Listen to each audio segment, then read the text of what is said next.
Is Suzuki more valuable than Domi, and is Trevor Timmins really that bad, or are haters just doing what they do best and hating? That and more in this week's Hockey Inside Out.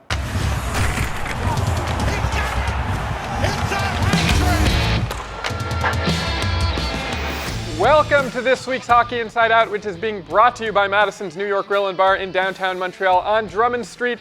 That's the one across the street from the Bell Centre. Your home away from home for Canadiens road games. Okay, with us today on the show, we have Rick Green, former Montreal Canadian, CBC Daybreak's Jessica Resnack, and from CTV Montreal and Habs Eyes on the Prize, Julian McKenzie. You know, now that Julian and Jess are in a room together, I see the differences between the two of them.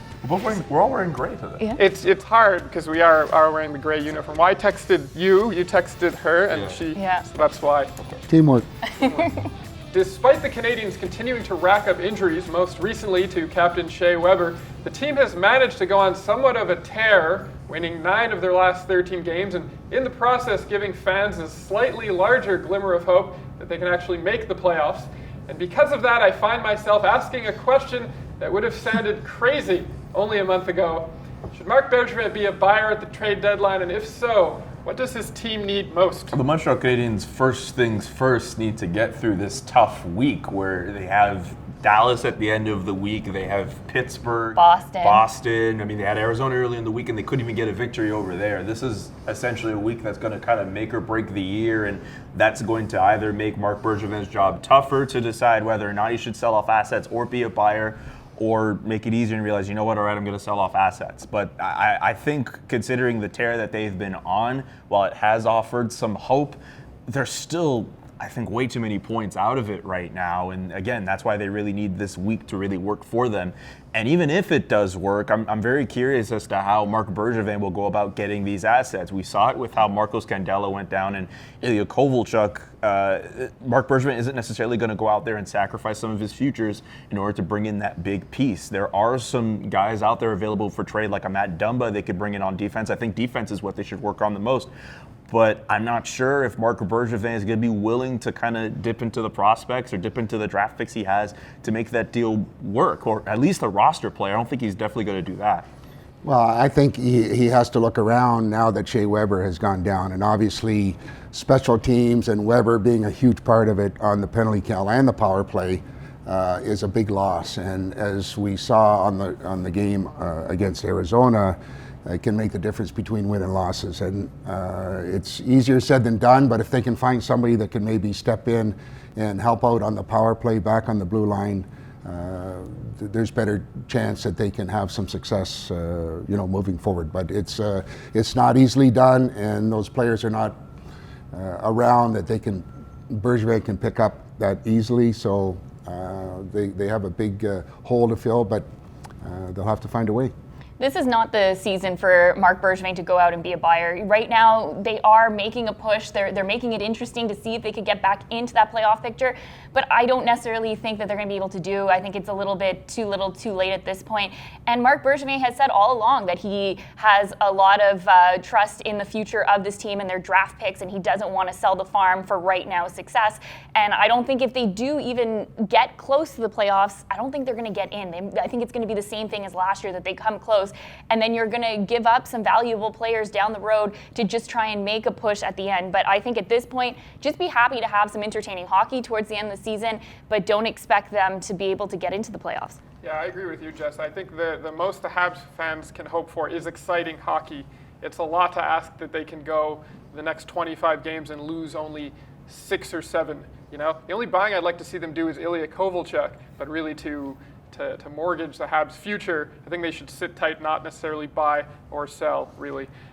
Nick Suzuki has doubled Max Domi's offensive output since the beginning of the year. Has his value increased more than Domi's as a centerman to the team? I think he's more trusted right now. He's been having the better year than Max Domi. I thought Max Domi would be having a much better season than the one he's having right now. But I think with how Nick's been playing all year, he's really impressed a lot of us this season. Game by game, he's adjusting more to the NHL speed, and we're starting to see him get much more comfortable on the ice and using some of that skill that he has at his disposal. I think right now, if you're Claude Julien and the Canadiens brass, you definitely trust a little bit more Nick Suzuki. You're seeing him on a line with Ilya Kovalchuk, a guy who's been their best offensive player over the last few weeks. That's a huge pickup for him, for Nick Suzuki, whereas Max Domi, he's still looking to get more of that consistency back in his game as opposed to what we're seeing from him last year. I think Suzuki's been better than Domi this year. Well, right now, Nick Suzuki's the hot hand. He's the guy that you can rely on to give you points consistently, whereas Max Domi, that's not happening right now. But that being said, you want to have that internal competition that you look down the line and you go, oh, this guy's doing a better job than me right now. I need to pick up my game. So I think this is just a perfect situation for the Canadiens to have someone right behind Max Domi sort of lighting a fire under him and continuing to push him. And maybe that's the same way too with Nick Suzuki, that he knows if he's not getting the job done, there's a guy who was here a year before him who made a name for himself in the city who can take his spot.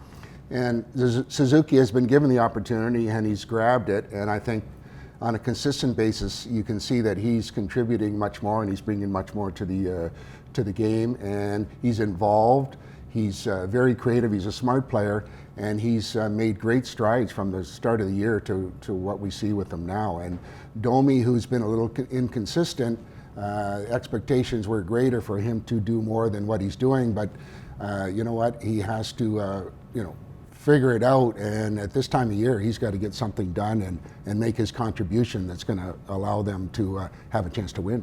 Do you think the return of Jonathan Drouin will have a positive effect on Max Domi's play? I think so. It's a guy who, in the past, Max Domi has shown to be playing really well with, and I think with him back in the lineup and Drouin still getting his game back, he's starting to feel a little bit more comfortable himself. We know he's been off with the layoff of injury.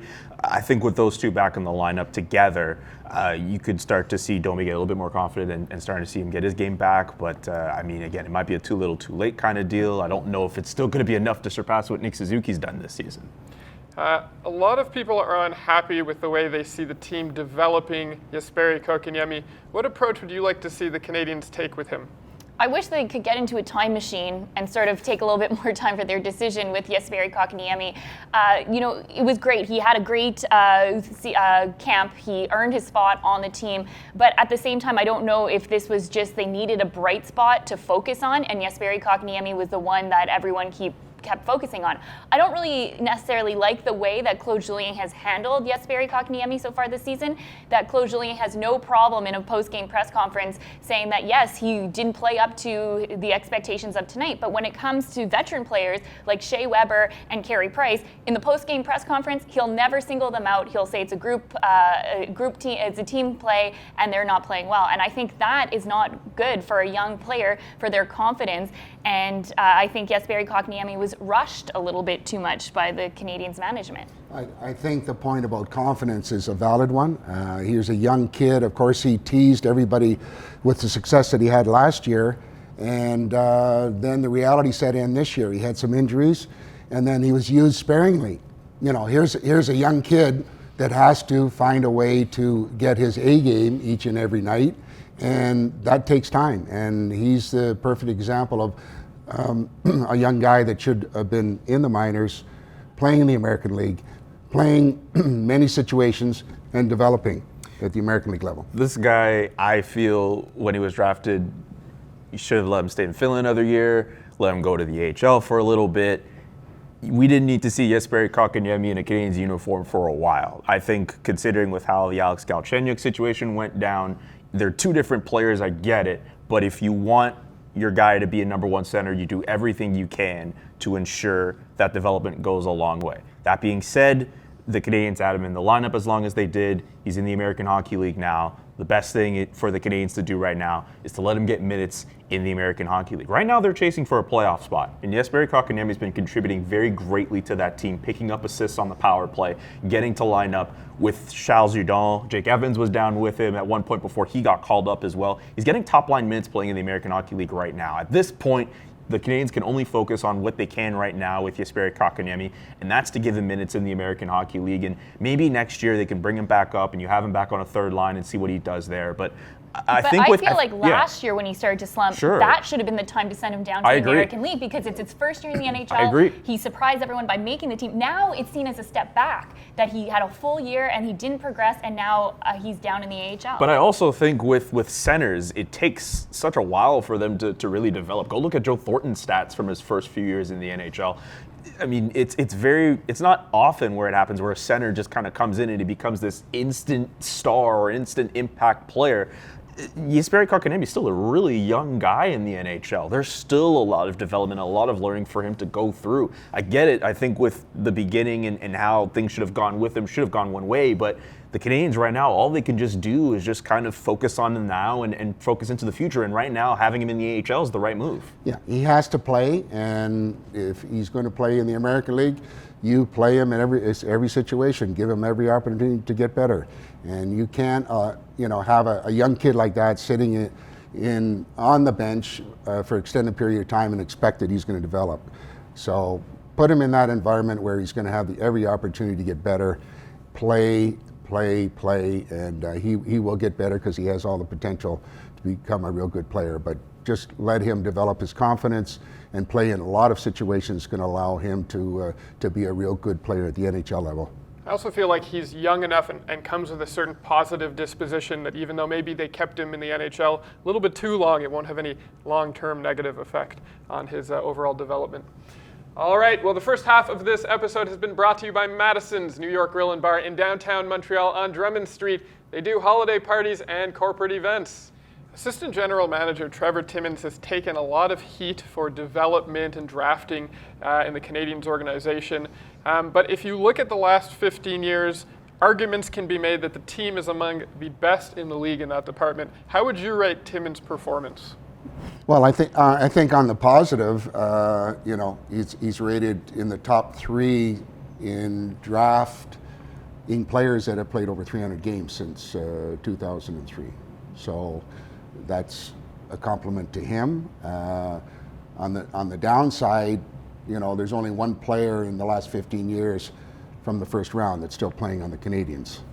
So for whatever reason, they're having trouble finding players in the top draft that are able to come in and make an impact. It's not like they all bombed, though, right? Max Pacioretty did well here. PK Subban did well here. Ryan McDonagh didn't end up playing for the Montreal Canadiens, but he still ended up being a solid defenseman. It's not as if Trevor Timmins missed on all of these picks. It got to a point where they did their time here, and Marc Bergevin or whoever the case may be, they said, all right, you know what, your time's here, let's get some other assets. But if you look more recently, Jared Tenorti, Nathan Beaulieu, Michael McCarron, these were first-round picks that they pretty much brought nothing to the Montreal Canadiens. That these are important picks of players that you're supposed to develop. And of course, the latest with Kotkaniemi going down and McCarron being traded, that brings everything to the forefront as far as, here we go again. So, bottom line is it's a tough job. You have to have a little bit of luck on your side, but you still have to have a little better track record when it comes to finding guys that are going to step in and, maybe become an impact player. Even those guys that of the number that played over 300 games, maybe they were average players. Maybe they didn't bring something that some of the other guys that went to other organizations brought, as in a little higher profile and a little better skills. Is that Trevor Timmins' fault when it gets down to a point where a player gets himself into the lineup, whether it be in the AHL or in the NHL, or whether the player has been drafted and is in junior and he's trying to bring up his stock up? That's not on Timmins. It's on the player to kind of bring himself up to that standard. And then even then, you could look at the coaches and the styles around them. Sylvain Lefebvre deserves more finger pointing at than Trevor Timmins, I think. There's a whole bunch of players that were playing under him that. But if you're part of management, you should not have let Sylvain Lefebvre to be the coach of your AHL team. At a certain point, you go out and you choose the players, and then you have to have the people under you who are going to develop these players. And I think that's what the issue is, that Timmins sees the potential, and then there's no one to help them move along their career. So that's not Timmins' fault. Yeah, no. I had the opportunity to be obviously player and on the coaching side, and I know as the coaching side, you are given players, and the expectation is you develop those players.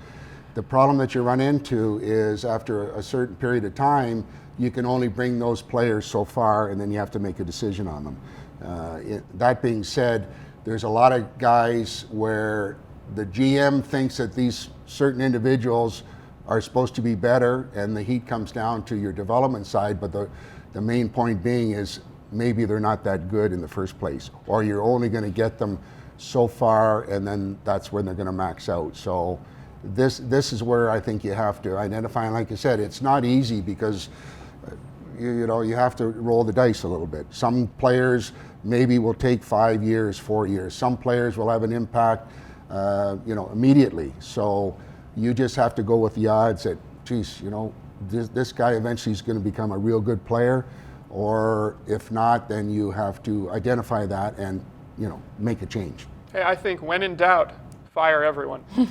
Should the Canadiens try and re-sign Marco Scandella?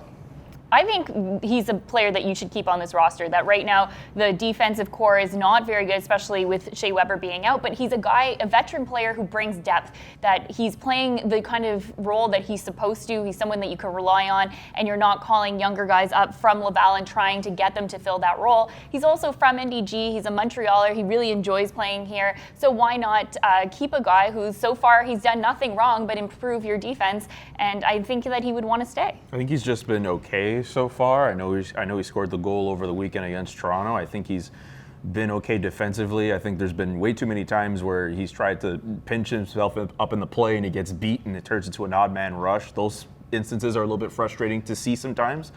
But I think because in the American Hockey League right now, there isn't an immediate answer for someone to kind of step up and take his place. I know a lot of people are looking at a Josh Brook, for example.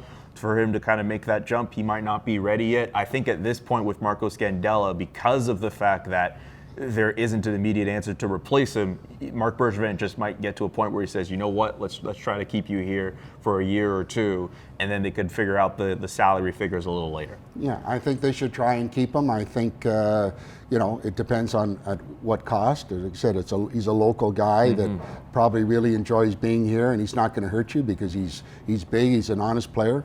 He, you know, he plays hard, and he's the kind of guy that you can have to show some of the younger guys what they need to do to have some success. He's not going to hurt you. So it's, you know, it's going to come down to what he wants to do, Marco, and how much it's going to take, and then you know, go from there. But I would definitely like to see him be part of the defensive core. All right. Well, that is all for this week's show. We want to thank you for tuning in. This week's episode has been brought to you by Madison's New York Grill and Bar in downtown Montreal on Drummond Street, across from the Bell Center, where you can wait out the traffic and enjoy their $10 specials after every Canadiens game. Should the Montreal Canadiens be buyers or sellers before the trade deadline? What moves would you like to see the team make? Let us know in the comments section below. My name is Adam Susser, and we'll see you back here next Thursday.